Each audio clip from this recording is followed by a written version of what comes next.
नमस्कार दोस्तों, मैं हृदेश मिश्रा आप सभी का स्वागत करता हूं। कैसे हैं आप सभी लोग। देखिए, हम लोगों ने जो है उत्तर प्रदेश विशेष हम लोग कर रहे थे और उसमें हम लोगों ने आर्थिकी का हम लोग सेक्शन कर रहे हैं, जिसमें से खास करके जो करंट ओरिएंटेड जो इश्यूज होते हैं, जैसे कि आपका बजट हो गया, इकोनॉमिक सर्वे आदि हो गया, उस पर प्रश्न आते हैं, उसको हम लोगों ने किया था। और कुछ स्टैटिक पोर्शन को हम लोगों ने किया था, क्योंकि इकोनॉमिक वाले सेक्शन में स्टैटिक पोर्शन और आपका और डायनामिक पोर्शन आपका दोनों आता है। ठीक है, तो हम पुराने प्रश्न पत्र को कर रहे हैं जो कि घटना चक्र से लेकर अलग अलग जो है इसमें आए हुए हैं आज।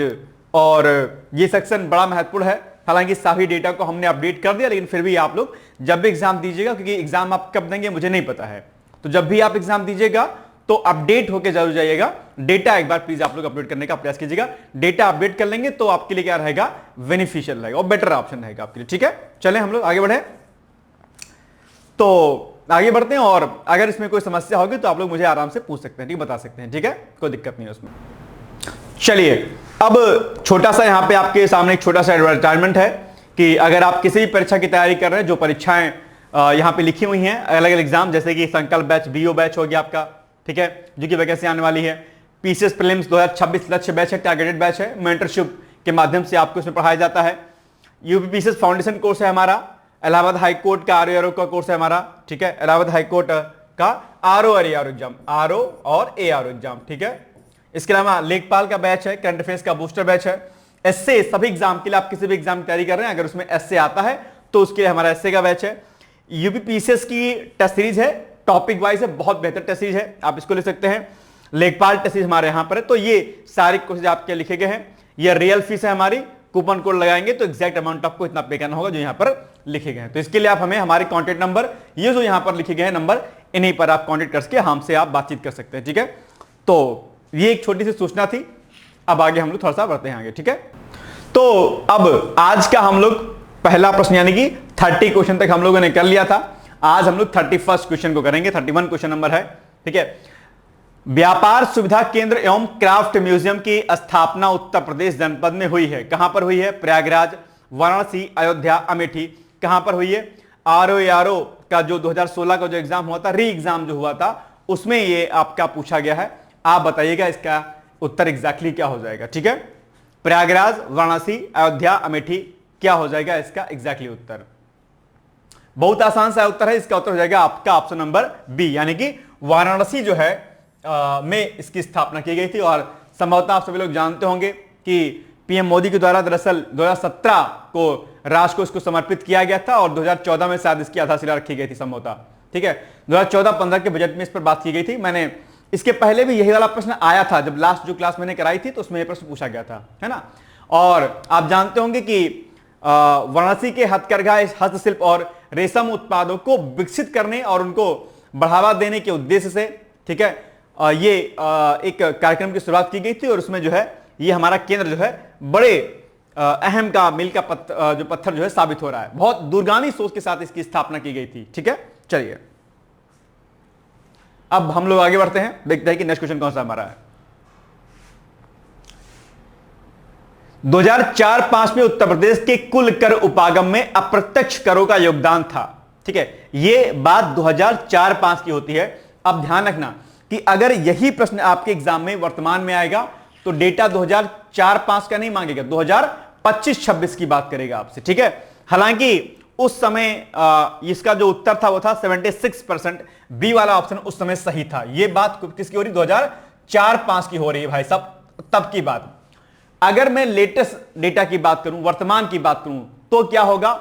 तो यह हो जाएगा फिलहाल के लिए, अगर आप नोटिस करेंगे तो ये हो जाएगा 2025-26 की अगर मैं बात करूं, इसके आप कर लीजिए 2025 और 26। ठीक है, 25 और 26, तो लगभग ये जाएगा 70% के आसपास जो है ये आएगा, टोटल 70% के आसपास। ठीक है, ये फिलहाल के लिए आप इसको रख सकते हैं डेटा के रूप में। हालांकि एग्जैक्टली डेटा आप नेट पे सर्च करके जाइएगा, तब जाकर के आपके सामने एक बेहतर रिजल्ट आपके सामने आएगा। लेकिन फिलहाल के लिए जो ये है 70%, ये मैंने आपको रख दिया है।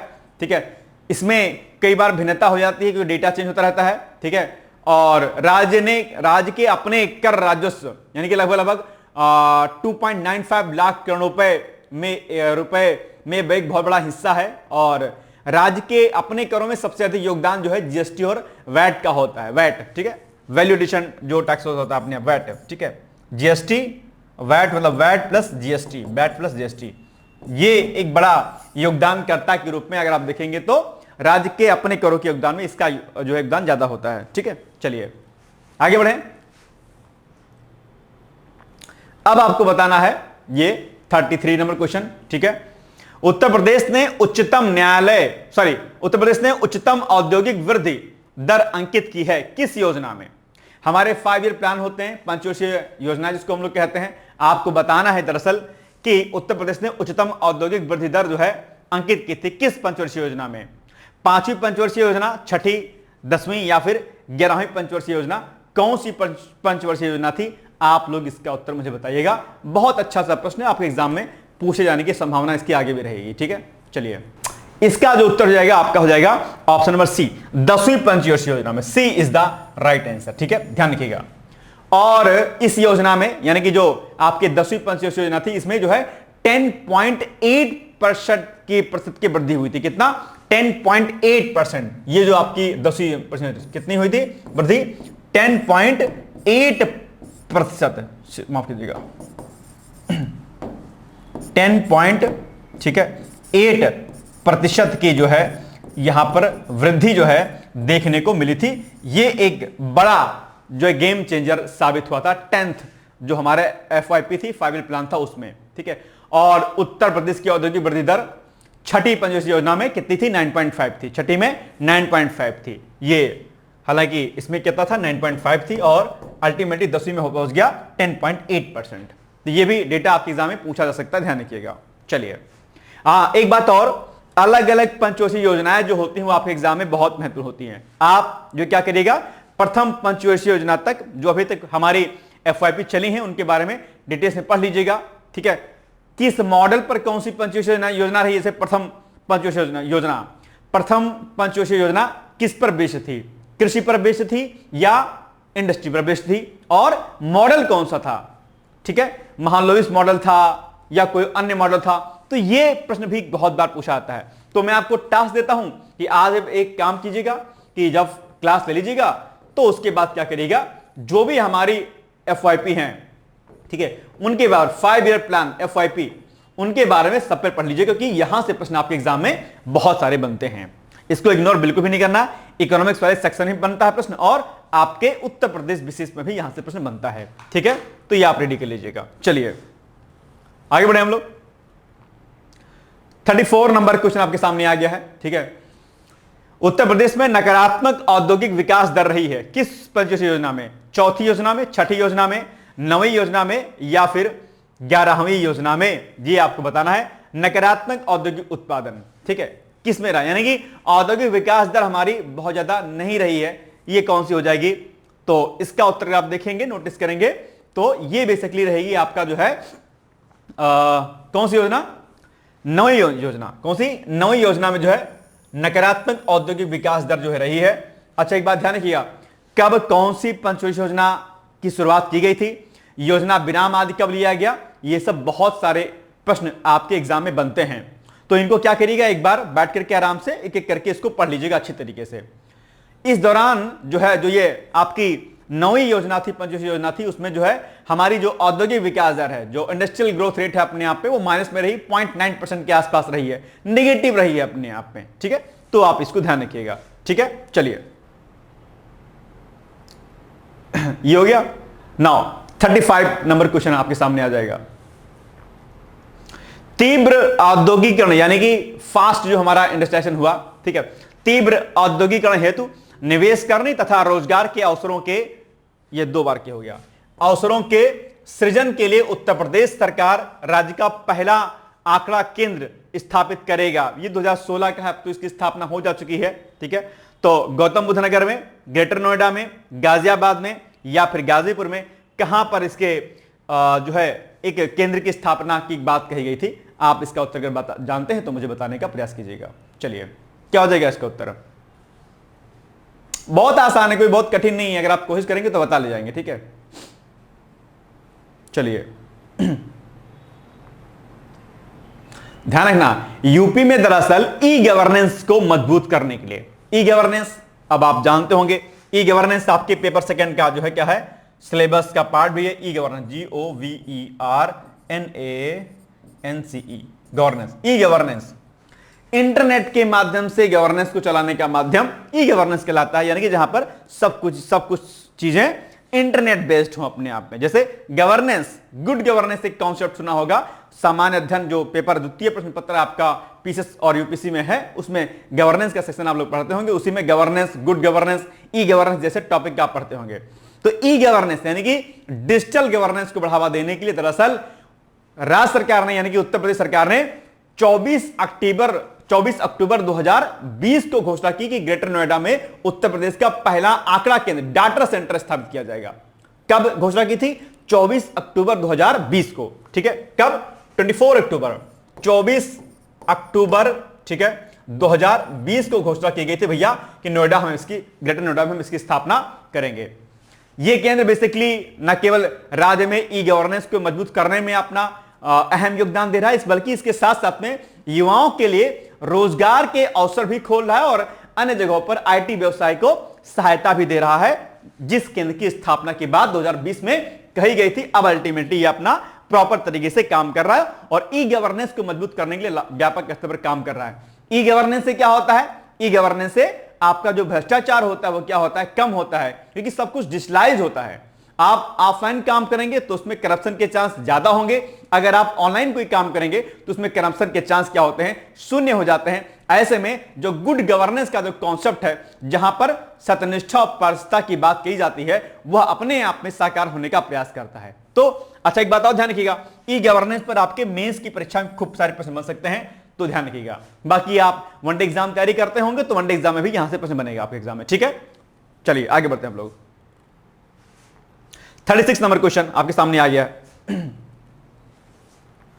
विगत 3 वर्षों में उत्तर प्रदेश सरकार के कुल कर आगम में प्रत्यक्ष करों का अंश है। हालांकि ये जो प्रश्न आपसे पूछा गया था ये यूपीपीसीएस प्री 2005 का प्रश्न है, ठीक है। तो तब के अकॉर्डिंग तो अलग इसका आंकड़ा रहेगा, लेकिन हम पहले देख लेते हैं कि उस समय के अकॉर्डिंग अगर आप देखेंगे तो आंकड़ा क्या रहेगा। तो उसमें क्या है कि विगत 3 वर्षों में, यानी कि 2005 में आपका एग्जाम हुआ होगा, उसमें पूछा गया था 2005 के पिछले 3 साल पहले, यानी कि 2003, 4, 5 के आसपास की बात कही जा रही है। तो उसमें कुल आगम प्रत्यक्ष करों का अंश घटा है, बढ़ा है, परिवर्तनशील रहा है या फिर अपरिवर्तनशील रहा है। तो अगर उस समय की मैं बात करूं तो उसमें बढ़ा था अपने आप में, ऑप्शन नंबर क्या हो जाएगा? बी वाला हो जाएगा। लेकिन उत्तर प्रदेश बजट अनुमान 2025-26 की अगर मैं बात करूं तो स्वयं के कर के राजस्व में लगभग जो है 14.81% का जो है अभी हिस्सा अभी हो रहा है, ठीक है। तो ये भी खास बात है, जबकि अप्रत्यक्ष करों का योगदान 85.1%। अब इसको नोट कर लीजिएगा कि अगर मैं बात करूं बजट अनुमान 2025-26 की, क्या बजट अनुमान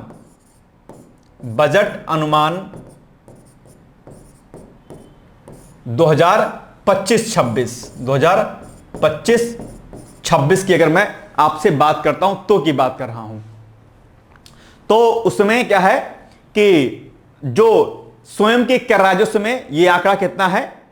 स्वयं के कर राजस्व में यह है आंकड़ा प्रत्यक्ष तौर पर 14.81। कितना? 14.81, ठीक है, 14.81।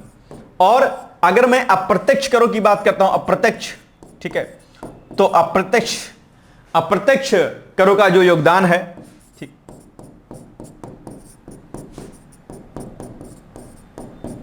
वो कितना हो जाएगा? वो हो जाएगा आपका जो है 85.19%। देखो ये आंकड़े जो आप देख पा रहे होंगे ये आर्थिक आंकड़े हो, थोड़ा सा कंफ्यूजन इसमें हो सकता है, लेकिन आगे जब हम लोग उत्तर प्रदेश के जलवायु, उत्तर प्रदेश के मिनरल्स, खाद्य पदार्थ आदि पर चर्चा करेंगे तो आपको मजा आएगा। ये थोड़ा सा टेक्निकली थोड़ा सा आपको लग सकता टफ है कि यार क्या क्या सर पढ़ा रहे हैं, लेकिन यह है कि यहां से प्रश्न पूछे जाते हैं तो आपको पता होना चाहिए। ओके, चलो भाई आगे बढ़ते हैं। 36 का नंबर क्वेश्चन हो गया आपका, 36 और 30। उत्तर प्रदेश में मूल्य वर्धित कर वैट लागू हुआ। यह बहुत महत्वपूर्ण प्रश्न है आपके सामने, मैं उम्मीद करता हूं कि आप इसका उत्तर मुझे बताएंगे, ठीक है। और वैट क्या होता है, यह भी आपके एग्जाम में आता है कई बार, तो यह भी आपको पता होना चाहिए भाई क्या होता है ये वैट। तो वैट बेसिकली क्या होता है, जो हमारा जो अंतिम मतलब जो किसी प्रोडक्ट का जो हाईएस्ट रेट होता है, जैसे कि मैन्युफैक्चर से लेकर के, मैन्युफैक्चरिंग से लेकर के फिर जो है आगे जो इसके दो अन्य स्तर होते हैं, ठीक है, रिटेल तक का, उसमें जो आपका हाईएस्ट रेट होता है उस पर जो शुल्क लगाया जाता है वो वैट होता है। 100 रुपए में कोई चीज बनी, ठीक है, मैन्युफैक्चर हुई, उसको 150 में बेचा गया, तो 50 रुपया जो होगा उस 50 पर लगेगा वैट आपका। फिर 150 को 200 में बेचा गया तो उस पर हाईएस्ट रेट पे लगेगा, इस तरीके से। तो वही पूछा आपसे कि ये जो मूल्यवर्धित कर वैट होता है ये कब लागू हुआ था, कहां पर, उत्तर प्रदेश में कब यह लागू हुआ था, आप बताओ मुझे कब लागू हुआ था। इसका तो हो जाएगा बी, 1 जनवरी 2008 से हो जाएगा इसका उत्तर एग्जैक्टली सही। और ये इंपॉर्टेंट भी है, ध्यान रखिएगा। तो वैल्यू एडेड टैक्स यानी कि वैट झारखंड, छत्तीसगढ़, उत्तर प्रदेश एवं तमिलनाडु राज्य के देश के सभी राज्यों में एक साथ लागू किया गया था और बाद में तमिलनाडु से लागू करने का निर्णय लिया था बाद में। हालांकि उत्तर प्रदेश मूल्यवर्धित कर जो है कब लागू हुआ, अल्टीमेटली 1 जनवरी 2008 से लागू कर दिया गया। तो ये आपके लिए इंपॉर्टेंट भी है, अलग से वैट वगैरह क्या होता है पूछ लेता, इसके बारे में अलग से भी आप लोग पढ़ लीजिएगा। चलो 38 नंबर क्वेश्चन आपके सामने आ गया। उत्तर प्रदेश के निम्नलिखित में से किस जिले में गरीबी रेखा से नीचे सबसे कम ग्रामीण परिवार पाए जाते हैं, बागपत, गाजियाबाद, लखनऊ या मेरठ। ये यूपीएससी मेंस 2004 का जो है पेपर है ये, और आप जानते हो कि पहले जो है मेंस में जो है आपके ऑब्जेक्टिव क्वेश्चन आते थे, है ना, 2 पेपर शायद I think objective question paper के आया करते थे पहले मेंस में। अब तो सब्जेक्टिव हो गया है, अब तो लिखने के लिए पहले ऑब्जेक्टिव आते थे अपने आप में पेपर, 2 ऑप्शनल होता था, 2 ऑब्जेक्टिव होता था, एक ऐसे और एक हिंदी होता था, ऐसा, ठीक। तो अगर आप देखेंगे तो उस समय इसका जो उत्तर हो जाएगा आपका ऑप्शन नंबर ए, बागपत इसका हो जाएगा सही उत्तर। प्रश्नकाल में उत्तर प्रदेश के बागपत जिले में गरीबी रेखा से नीचे सबसे कम ग्रामीण परिवार पाए जाते थे। बागपत में फरवरी 2009 तक की स्थिति के अनुसार उत्तर प्रदेश के गौतम बुद्ध नगर जिले में गरीबी रेखा से नीचे सबसे कम ग्रामीण, लगभग 2.6% के आसपास। ये कहां की बात हो रही, गौतम बुद्ध नगर की हो रही है। जबकि चित्रकूट जिले में गरीबी रेखा से नीचे करीब 81.5% पाए जाते हैं। सबसे कम शहरी गरीब जो है शाहजहांपुर में 3.3% का आंकड़ा है इसका।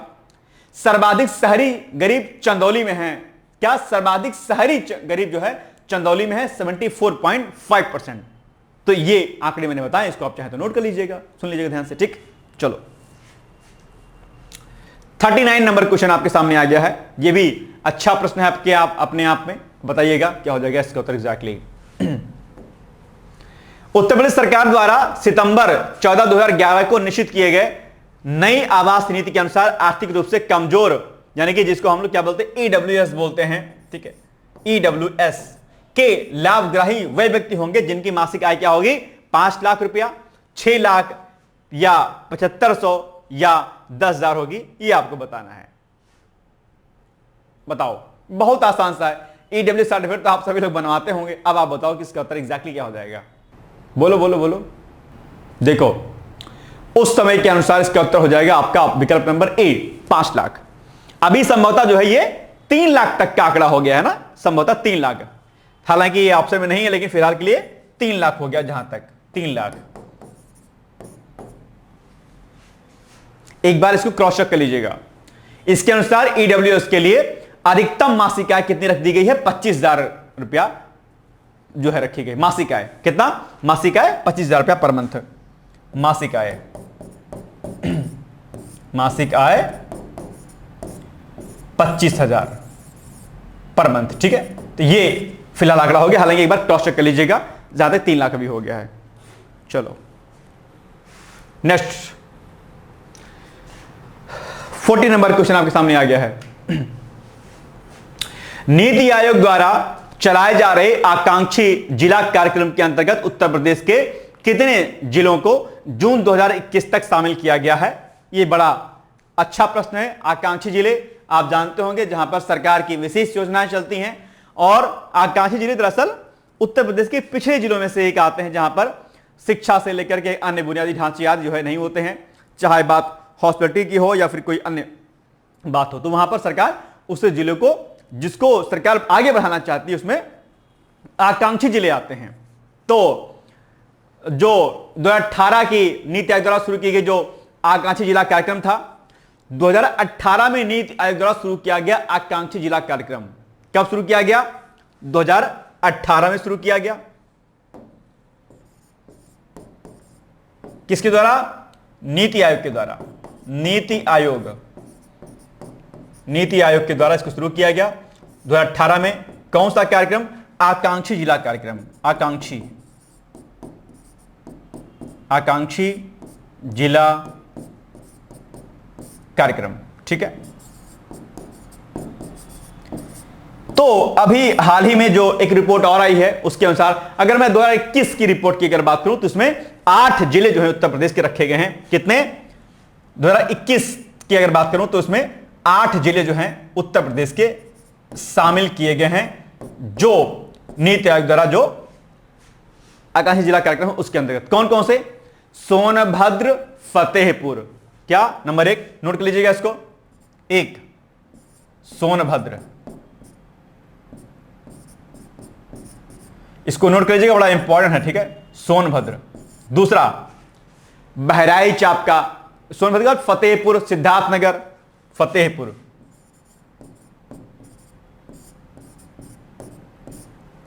तीसरा सिद्धार्थनगर, ये नोट कर लीजिएगा आप लोग प्लीज, है ना, ये बहुत महत्वपूर्ण डेटा है आपके लिए। सिद्धार्थनगर आपका हो गया आपका।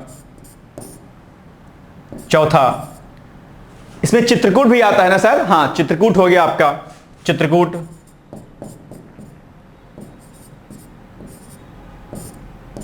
और आपका बलरामपुर हो गया, चंदौली हो गया। पांचवा चंदौली।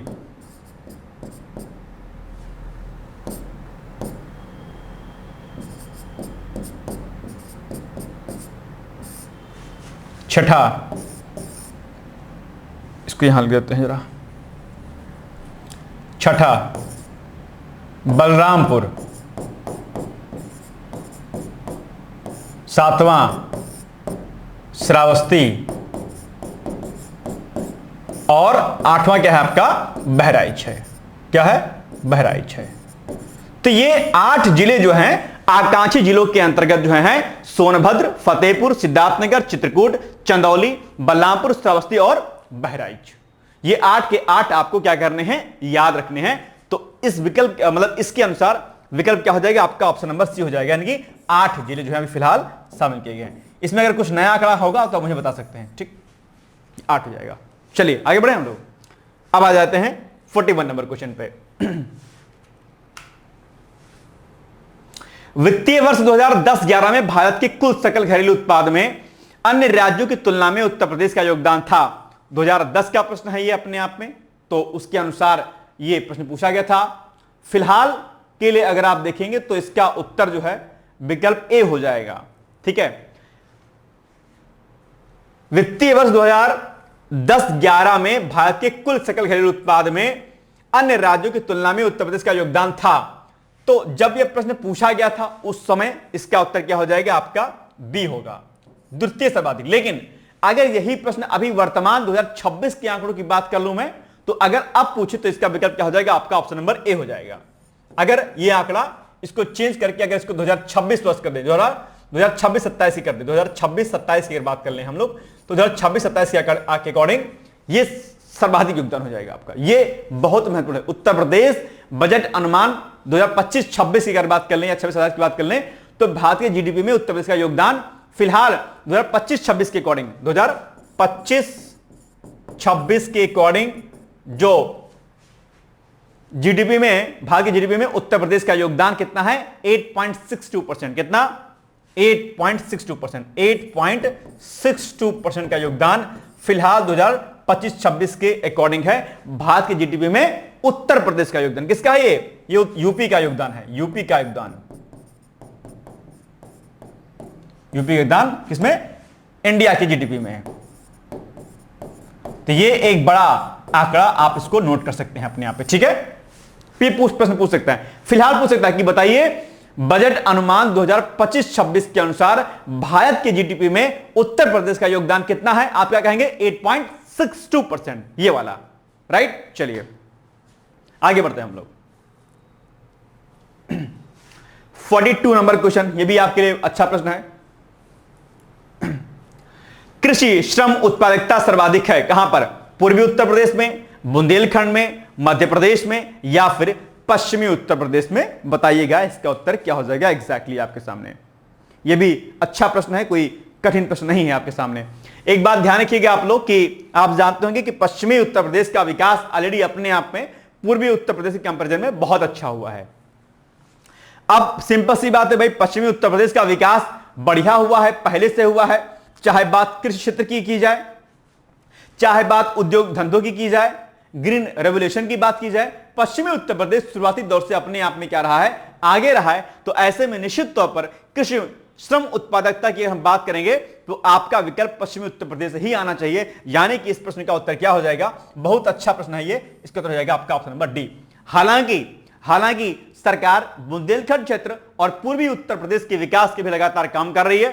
तो अब बुंदेलखंड क्षेत्र भी हमारा पिछड़ा नहीं है और ना पूर्वी उत्तर प्रदेश है। यहां पर भी बहुत सारे हाईवेज, बहुत सारे वाटर हार्वेस्टिंग आदि को लेकर के बुंदेलखंड में खासा प्रयास किया जा रहा है। औद्योगिकरण किया जा रहा है, रोड कंस्ट्रक्शन के माध्यम से उद्योग धंधे आदि लगाए जाते हैं, कृषि पर आधारित जो उद्योग होते हैं वह भी लगाए जाते हैं। तो अब तो बुंदेलखंड क्षेत्र के पर भी विकास हमारा हो रहा है और वैसे भी उत्तर प्रदेश इस समय अर्थव्यवस्था में शीर्ष प्रदेश के रूप में बना हुआ है। तो ये एक अच्छी बात है कि अब यह भी आगे बढ़ रहा है। तो उत्तर प्रदेश में कृषि श्रम उत्पादकता सर्वाधिक पश्चिमी उत्तर प्रदेश में है, यह बात ध्यान रखिएगा। कृषि का सबसे अधिक यांत्रिकरण पश्चिमी उत्तर प्रदेश में ही हुआ है, जिससे कम श्रम से अधिकाधिक उत्पादकता प्राप्त होती है। दूसरा, सहारनपुर, मेरठ, मुजफ्फरनगर, बिजनौर, मुरादाबाद, बरेली, पीलीभीत, ये सारे क्षेत्र जो है कृषि श्रम उत्पादकता के लिए सबसे उपयुक्त क्षेत्र माने जाते हैं। पश्चिमी उत्तर प्रदेश के पश्चात फिर आपका मध्य, पूर्वी और सबसे कम बुंदेलखंड में कृषि श्रम उत्पादकता है। हालांकि सरकार इस पर काफी खासी प्रयास जो है कर रही है इस पे। चलिए आगे बढ़ते हैं हम लोग। Next question, handbook of agriculture प्रकाशित होती है, कहां से प्रकाशित होती है यह आपको बताना है। बहुत आसान सा उत्तर है, फैक्चुअल डेटा वाला प्रश्न है। मुझे लगता है कि आप इसका उत्तर जानते होंगे बखूबी। बताओ भाई क्या हो जाएगा। विकल्प ए है भारतीय कृषि अनुसंधान संस्थान से, बी विकल्प भारतीय कृषि अनुसंधान परिषद से, सी विकल्प उत्तर प्रदेश कृषि अनुसंधान परिषद से, या फिर डी विकल्प है आपका भारतीय विज्ञान एवं औद्योगिक अनुसंधान परिषद से। आप इसको बताइए मुझे, इसका उत्तर एग्जैक्टली क्या हो जाएगा। बहुत अच्छा प्रश्न है। इसका उत्तर हो जाएगा आपका ऑप्शन नंबर बी। क्या, ऑप्शन नंबर बी, भारतीय यानी कि इंडियन, ICAR, इसको ऐसे लिख देते हैं ICAR,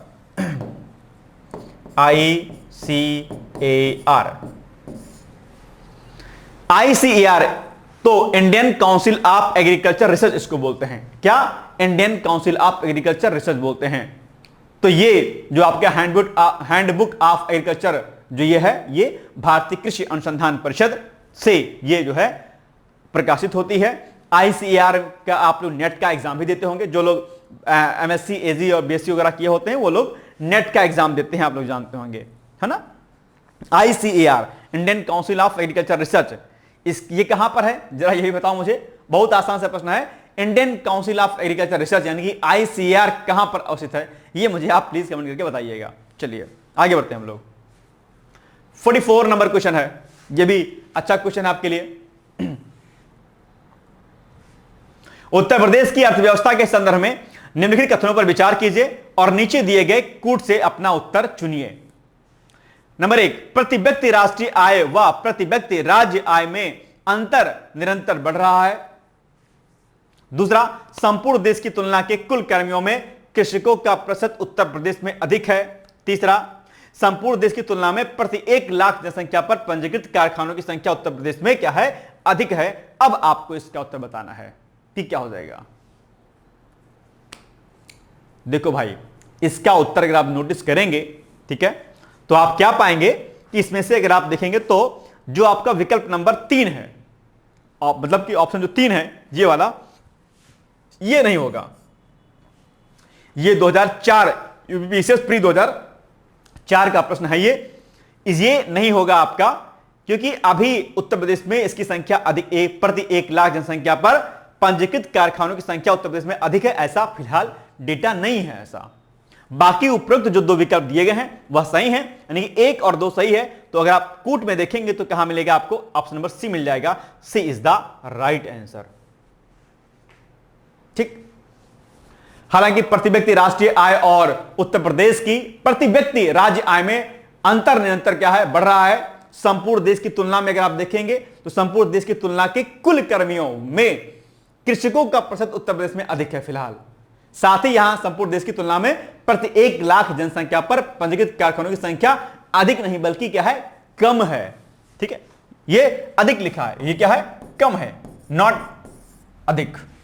ओके, चलो भाई 45 नंबर क्वेश्चन आपका आ गया। निम्नलिखित वक्तव्यों पर विचार कीजिए और नीचे दिए गए, मतलब नीचे दिए सही उत्तर का चयन कीजिए। कथन, ये कथन लिख गया भाई साहब, कथन होगा। टाइपिंग जिन्होंने किया है थोड़ा मिस्टेक कर दिया, कोई बात नहीं।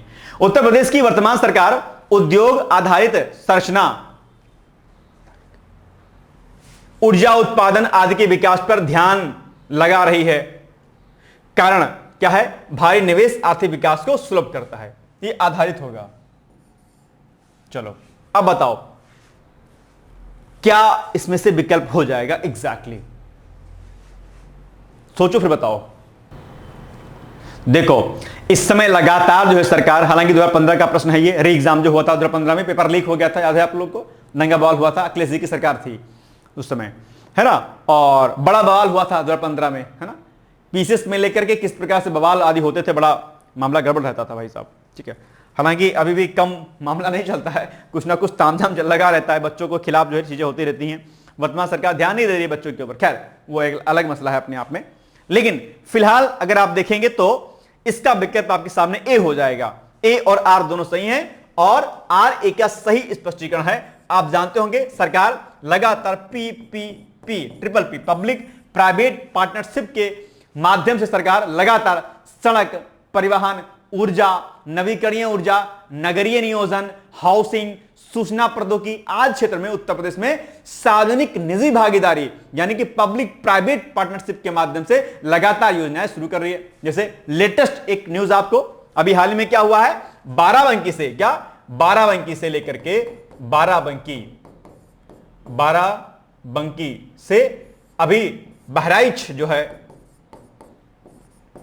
बहराइच 4 लेन, क्या 4 लेन हाईवे पास करने की बात अभी की गई है। लगभग 6,900 समथिंग करोड़ रुपए के माध्यम से यह पास किया गया है। और यह हाईवे दरअसल क्या होगा, पीपीपी मॉडल पर, पब्लिक प्राइवेट पार्टनरशिप के मॉडल पर बनाया जाएगा, जिसमें सरकार जो है इस कंपनी को पैसा, जिसके साथ भी अनुबंध किया जाएगा उसको पैसा सरकार किस्तों में पे करेगी।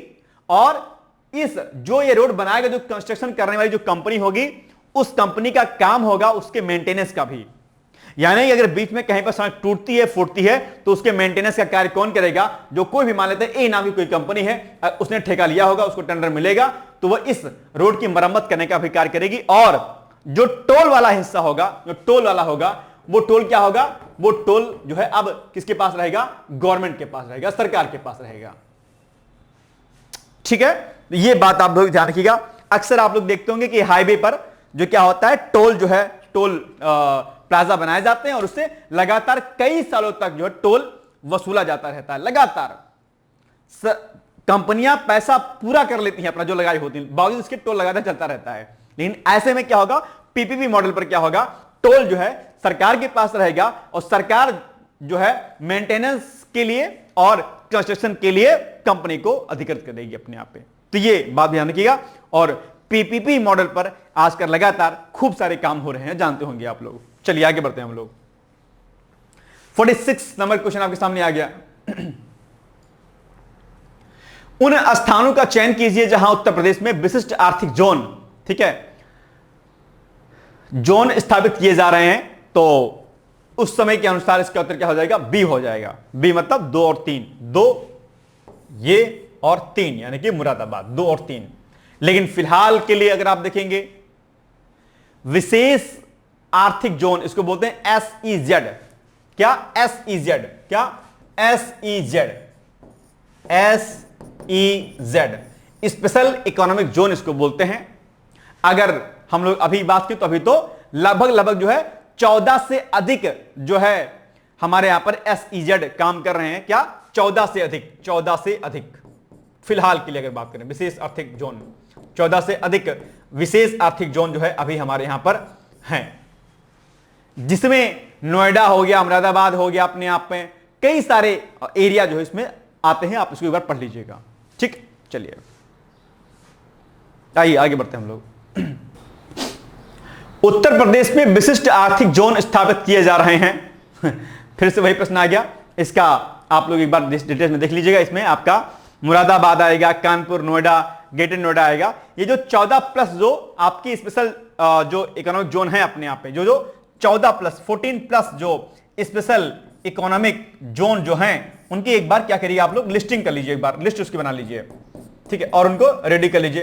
हो सकता है क्योंकि 2006 का प्रश्न है और अभी पूछ सकता है आपके प्रश्न आपके एग्जाम में लेटेस्ट आंकड़ों के अनुसार। ओके, चलिए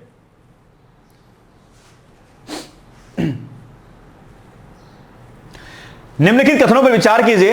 यह भी अच्छा प्रश्न है अपने आप में। और मुरादाबाद तांबे के काम के लिए प्रसिद्ध है और उसने दुनिया भर में हस्तशिल्प उद्योग में अपनी एक अलग पहचान बनाई है। बिल्कुल सही बात है, मुझे लगता है कि सही है ये। ठीक है, दूसरा, मुरादाबाद विशेष आर्थिक जोन यानी कि SEZ यानी कि स्पेशल इकोनॉमिक जोन उत्तर भारत में उत्तर प्रदेश सरकार द्वारा विकसित जो है ये विकसित SEZ है अपने आप पे। बिल्कुल सही बात है, ये भी सही हो जाएगा। तो अगर आप विकल्प पर नोटिस करेंगे तो आप पाएंगे कि इसका ऑप्शन नंबर क्या हो जाएगा? ए हो जाएगा। ए और 2 दोनों हो जाएगा। ठीक है, ये अच्छी बात। और ये पहला जोन था स्पेशल का। ठीक है, यहां पर जो पहुंचा लिखा गया था यहां पर क्या हो जाएगा? पहला हो जाएगा। पहला SEZ है। बिल्कुल सही बात है।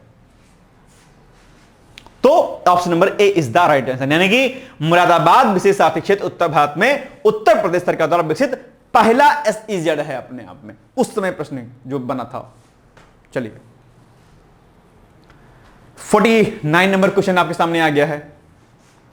उत्तर प्रदेश में आलू निर्यात जोन स्थित है। बहुत आसान सा प्रश्न है, बहुत बार पूछा गया आपके एग्जाम में। आलू जो आगरा के जो रहने वाले लोग हों तुरंत समझ गए होंगे। आगरा में जो है ये आपका आलू निर्यात जोन जो है आगरा में स्थित है। उत्तर प्रदेश में आलू निर्यात जोन खासकर आपका अलीगढ़ हो गया, फर्रुखाबाद, कन्नौज, हाथरस, मेरठ, आगरा, बागपत, बदायूं, रामपुर, गाजियाबाद और फिरोजाबाद में स्थित होते हैं। ठीक है, एक मेरा मित्र था, आगरा का रहने वाला था, अभी जॉब करता है। तो भाई साहब गजब आदमी था। उसने कहा कि जो है हमारे यहाँ पे आलू खूब होता है। मैंने कहा अच्छा। मैंने कहा भाई पैसा भी खूब होगा? बोले हाँ खूब पैसा है। कह रहा हमारे यहाँ पैसे भाई साहब, एक बार फोन किया, किसी को फोन आया तो उन्हें पूछा होगा पैसे कहाँ रखे, तो बोला अरे फ्रिज खोलो। फ्रिज खोला, बोले फ्रिज में पैसा रखे हुए हैं। तो उसके यहाँ पैसे फ्रिज में रखे जाते थे। इतना पैसा था भाई साहब। लोग लॉकर में रखते हो, फ्रिज में रखता था भाई साहब। जब फ्रिज खोल के कोई चोर देखेगा नहीं, चोर काहे फ्रिज खोलेगा भाई साहब? और फ्रीजर खोल के थोड़ा ना देखेगा वो। और उनके यहाँ फ्रिज में पैसा रखे जाते थे। अब आप लोग ये ट्रिक अपना मत लीजिएगा, ठीक है, क्योंकि मैं जान गया हूं कि आप लोग फ्रिज में पैसा चुरा रख सकते हैं। ठीक है, चलिए ये प्रश्न आया था 2010 में आरओ जो स्पेशल आपका एग्जाम प्री वाला हुआ था उसमें आया हुआ था एग्जाम। तो option number A is the right answer. ठीक, चलिए 50 नंबर क्वेश्चन आपके सामने आ गया है। उत्तर प्रदेश में मान्यता प्राप्त स्टॉक एक्सचेंज कहां पर है? यह आपके सामने विकल्प के रूप में आपके सामने आया हुआ है। लखनऊ में, कानपुर में, वाराणसी में या फिर गाजियाबाद में। इसका सही विकल्प क्या हो जाएगा? बहुत अच्छा प्रश्न है। उत्तर प्रदेश में मान्यता प्राप्त स्टॉक एक्सचेंज कहां पर है? कानपुर में है। कहां पर है? कानपुर में है। और खास बात है कि अगर हम इसके स्थापना वर्ष की बात करते हैं तो इसकी स्थापना वर्ष कितना है? 1982। स्थापना कब होती है? 1982। स्थापना 1982 होती है। बस ठीक है, चलिए आगे बढ़े हम लोग। आइए, अब ये शायद आई थिंक मुझे लग रहा है ये लास्ट क्वेश्चन आपका होगा। ओके, चलो उत्तर प्रदेश में परंपरागत औद्योगिक वस्तु क्षेत्र उत्पादन में, ठीक है, अधिकतम योगदान किसका है? सीमेंट का, सूती धागे का, चीनी का, वनस्पति का। तो इसका विकल्प बहुत आसान है और मुझे लगता है कि इसका उत्तर आप बताएंगे भी। 2023-24 या 25-26 का जो भी लेटेस्ट आंकड़ा होगा उसके स्थान पर आप बताएं, देखेंगे तो बताएंगे कि आप जो है तो इसमें चीनी उत्पादन में उत्तर प्रदेश जो है द्वितीय स्थान पर आता है खासकर। और इसमें जो विकल्प आप देखेंगे वो हो जाएगा आपका चीनी वाला, इस विकल्प के अनुसार चीनी है। और इसमें जो है ये आपका जो आंकड़ा 2023-24 वाला था, और हालांकि अभी भी अगर आप देखेंगे तो संपूर्ण भारत में चीनी उत्पादन में उत्तर प्रदेश द्वितीय स्थान पर है। चीनी उत्पादन में, चीनी उत्पादन में एक बार क्रॉस चेक कर भी लीजिएगा आप लोग। चीनी उत्पादन, चीनी उत्पादन में, मतलब भारत की कंट्री में अगर हम बात करें तो उसमें जो है नंबर 1 पर आपका क्या आएगा? महाराष्ट्र आएगा संभवतः, है ना? संभवतः क्या लगभग सही है। महाराष्ट्र नंबर 1 पर है, महाराष्ट्र। और महाराष्ट्र के बाद सेकंड नंबर पर कौन आएगा? आपका उत्तर प्रदेश आएगा। तो ये आंकड़ा भी आपके लिए क्या है? बड़ा अच्छा है, इसको भी याद रखिएगा। इसमें कोई मिस्टेक हुई तो मुझे बता दीजिएगा, क्योंकि आंकड़े कई बार मिलते हैं, कई बार नहीं मिलते हैं। हालांकि सही है वैसे तो, लेकिन फिर भी एक बार क्रॉस चेक कर लीजिएगा आप लोग एक बार, ठीक है? मे बी ओल्ड डेटा में हो। तो ये कुछ चीजें थी जो आज हमने बताई। अब ये हमारे 51 क्वेश्चन जो है आर्थिकी से रिलेटेड थे, अपने आप में जो महत्वपूर्ण थे, इनको आप एक बार रेडी कर लीजिएगा, ठीक है, ताकि कोई समस्या आपको ना होने पाए। और इसी आधार पे अब आपको क्या करना है? आगे अपने प्रश्नों को रेडी करते हुए जाना है। अब आपको एक मोटा मोटा आइडिया लग गया कि अगर उत्तर प्रदेश आर्थिक में से अगर कोई प्रश्न पूछेगा तो आखिर किन किन टॉपिक पर प्रश्न पूछा जा सकता है, चाहे वो बात वैट की हो, चाहे बात कृषि संस्करण की हो, उद्योगों की बात हो, ठीक है, पंचवर्षीय योजनाओं की हो, वैट की बात हो, अलग अलग जो भी हमने आपको बताए हैं वो आर्थिकी पर प्रश्न उत्तर प्रदेश विशेष समझ पूछे जा सकते हैं। ध्यान रखिएगा आप लोग। तो आज के लिए बस इतना ही, बाकी हम लोग मिलेंगे अगली क्लास में। तब तक आप लोग पढ़ते रहिए, मुस्कुराते रहिए, मस्त रहिए, व्यस्त रहिए। बहुत बहुत धन्यवाद है। All the best. Thank you so much. Bye bye, take care, thank you.